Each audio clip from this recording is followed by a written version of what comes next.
Thank you all for coming, particularly on such short notice.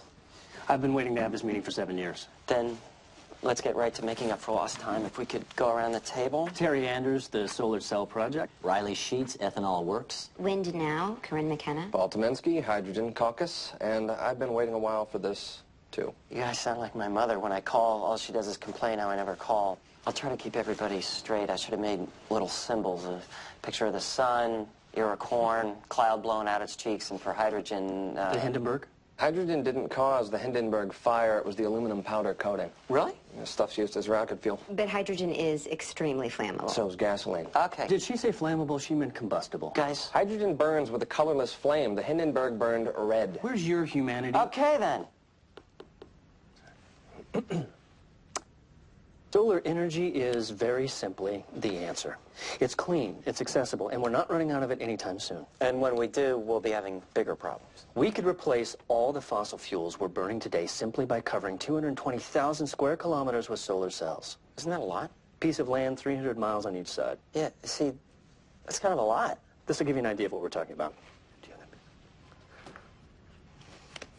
That's huge. Drive it. It's 300 days of sunshine and nothing there. That covers Las Vegas. Appropriately, the most wasteful energy abuser on the planet. Your cells will look attractive covering the Grand Canyon. You adjust this, obviously.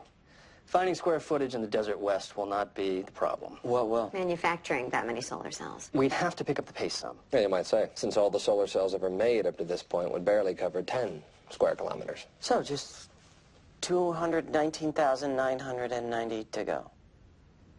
And so, it burns clean, and most important, ethanol is made right here in the U.S. of A. And it's already subsidized up the yin-yang by the U.S. of A. government. How much more funding do you people want? Hang on.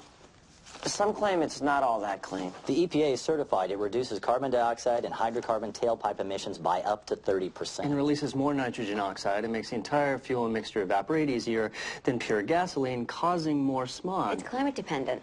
Helps in cold weather, hurts in hot. It consumes more fossil fuels to make than it replaces. We dispute that. It only replaces 10% of gasoline. So at best, it's a stopgap. It's practical now, not pie in the sky like some people's solutions. Let's be honest. All of us sitting here know exactly what the biggest thing is that ethanol has in its favor. The Iowa caucuses. So what are the obstacles to using hydrogen as a replacement fuel? Distribution. To transport and then dispense it, you'd have to liquefy it. Is that an issue? You just need to freeze it and then open it. At enormous pressure. I don't understand. What's the problem? When you do that, it can... Have the tendency to explode. Like the Hindenburg. Wind turbines in California produce enough kilowatt hours of electricity to light San Francisco, saving the state the equivalent of well over 10 million barrels of oil. Wind provides 1.27% of California's electricity. From 13,000 turbines. So in order to get all of its energy from wind, California would have to build... Only 1 million more. And, oh, by the way, they're an eyesore and no one wants them. What happens when the wind doesn't blow? Gee, I don't know what happens when the sun isn't shining. This really isn't helpful. Wind is clean, increasingly competitive. The fastest growing energy technology in the world. The Bartlett administration could restore U.S. leadership in wind power. You can see the slogan now, breaking wind together.